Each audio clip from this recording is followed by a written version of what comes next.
kasalanan ng House of Reps, minadali-dali nila yun eh. O anong sabi ng Supreme Court? Bad faith ang House of Representatives. Dahil ang naunang 3 complaint noong December 2024 ay inarchive nila. Kumbaga ay kung sa Ilonggo pa ginamos bala. Binaguog nila. Tinago nila. Kumbaga pinail lang nila na parang wala lang aksyon. Ganon.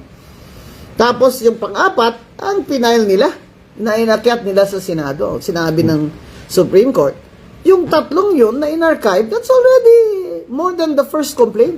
Ayon sa ating konstitusyon, isang impeachment complaint lamang ang pwedeng i-file laban sa impeachable officer bawat taon. Kaya kung gusto nila, February 5 o February 6 next year, pwede pa silang magsampa uli ng impeachment complaint versus VP Sara.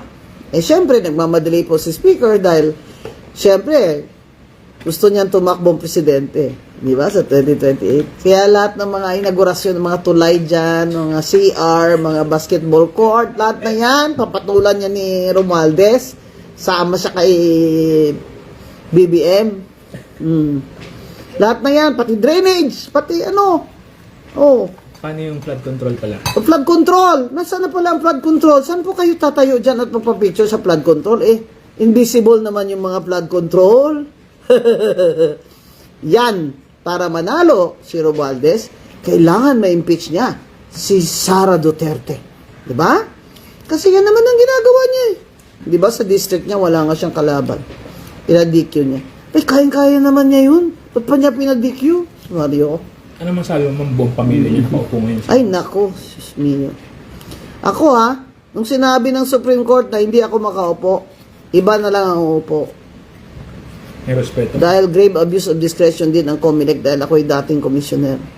Ay, taos, pikit mata, reflection, taos puso ko pong tinanggap yun with humility na ito po ay isang test of humility sa akin.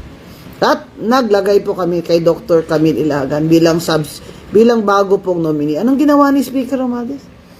Nakaupo na dun sa last day of the session. Nakaupo na po doon. Alam na alam niya na nandun si Dr. Camille Ilagan, ang aming nominee. Kaya representative na kasi na-proclaim na ng COMELEC tsaka nag-oath na sa isang RTC judge. Hindi talaga niya pina-oath. Yan ang sinasabi, yung rules dyan ng House of Reps ay hindi po yan discretionary. Hindi po pwedeng ang speaker ang nag-decide kung kailan niya po yan ipa-follow at kailan niya hindi. Yan ang sinasabi. Kaya sabi ng Supreme Court, mali kayo. Nung may complaint dyan sa impeachment, you did not give a copy to Vice President Sara and you did not give her an opportunity to be heard. Sabi nila, bakit kami magbibigay sa kanya ng opportunity to be heard? Amin-amin lang to Amin-amin lang itong procedure namin. Amin-amin. Kung kailan lang gusto ng speaker gawin niya.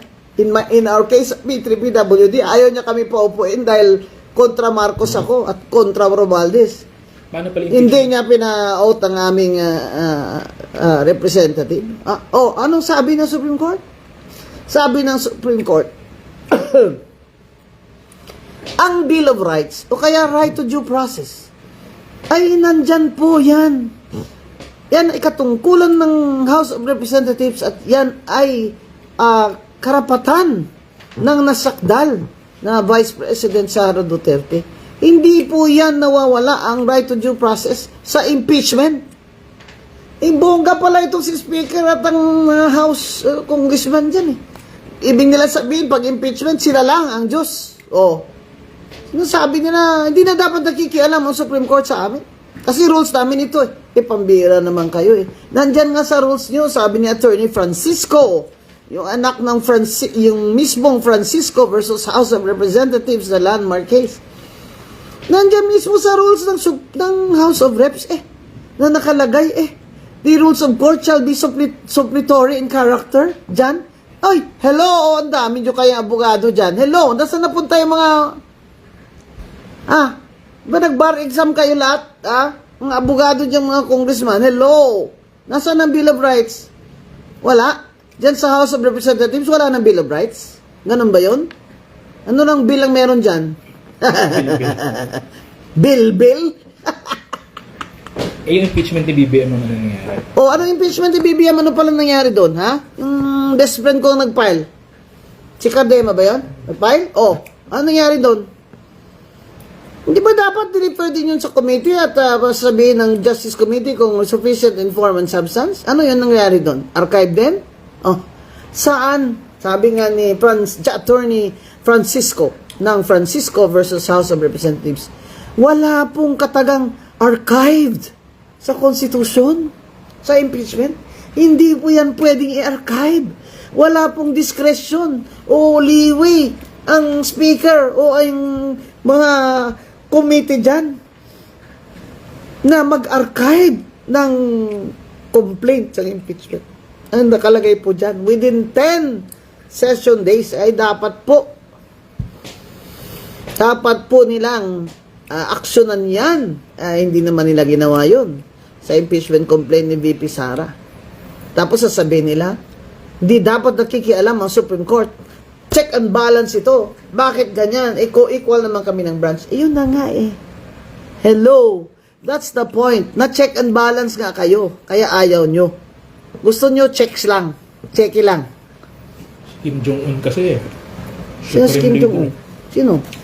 Si Kim Jong-un. Ano? Sino? Si Kim Jong-un. Alam mo na. Si Kim Jong-un daw kasi. Hindi na check and balance kayo. Di ba yan ang demokrasya? Nabi ngayon ng Supreme Court. Shout out mo to. Hoy, Art Amante, Olarte Sebastian. Ayan, House of Romualdez, pambira ka naman Relay, House of Romualdez. Bioli, Matt Napoleon. Oy, kumusta na daw si Senator Marcoleta? Mamaya po makikita nyo si Senator Marcoleta in action dito po sa Senado. Watching from Hong Kong, Vang Roberts. Wow, watching from Davao. Ay, grabe, pa-shout out. Watching from San Jose. Hi. Ribbon Committee. Blue Ribbon Committee kay Senator Marcoleta. Yan po ang iimbestiga ng mga graft and corruption ng mga nasa gobyerno. Yan po ang Accountability Committee on Accountability. Yan po. Abangan po ninyo ang action dyan ni Senator Marcoleta. Kasi napaka-serious po niya sa anti-graft at yan po talaga ang magiging busy na committee ni Senator Marcoleta dito sa Senado. Ngayon, balik tayo dun sa impeachment. Ako gigil dyan eh. Yung sinasabi nila na ano daw, bakit daw ganun? Binaligtad na daw ng Supreme Court ang Francisco versus House of Representatives na siyang landmark case.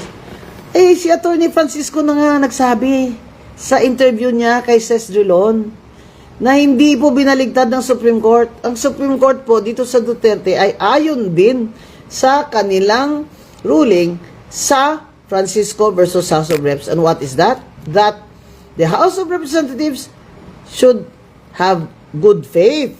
Yun, good faith. In this case, wala silang good faith. Dahil, biro mo nga naman, 3 naunang complaint in archive. Kahit na wala naman sa rules yung archive, ay inakyat yung number 4th complaint. Isipin mo, bakit daw? Bakit? Sabi ni Attorney Francisco. Kasi yung unang complaint pa lang ay napakahaba na, 60 pages. Kaya siguro sabi nila, anak ng tinapangkak. Kahaba naman itong babasahin natin. Isa pa, tinanong sila ng Supreme Court, paliwanag kayo, lahat ba sa inyo nabasa itong impeachment complaint bago nyo ito pinirmahan? Nag-committee hearing ba ito? Hindi sinagot. Ayaw ni Romualdez sumagot. Kasi sabi ni Romualdez, bakit ako sasagot? Bakit kami sasagot? Kami yung pinakamataas na sila na daw ang pinakamataas sa usaping impeachment. Wala daw dapat makialam na Supreme Court. Hello! Nasan pala yung Francisco versus House of Representatives na lagi nyo naman kinukot-quote? Saan pala galing yun? Sa buwan? Siya daw ang Supreme Leader eh. Sino Supreme Leader? May supreme leader ba dyan? Pambira naman. Hindi po ito kaharian. Si Kim Jong-un. Demokrasya po ito. Ano ba itong bayan ko? Dumaan na ako sa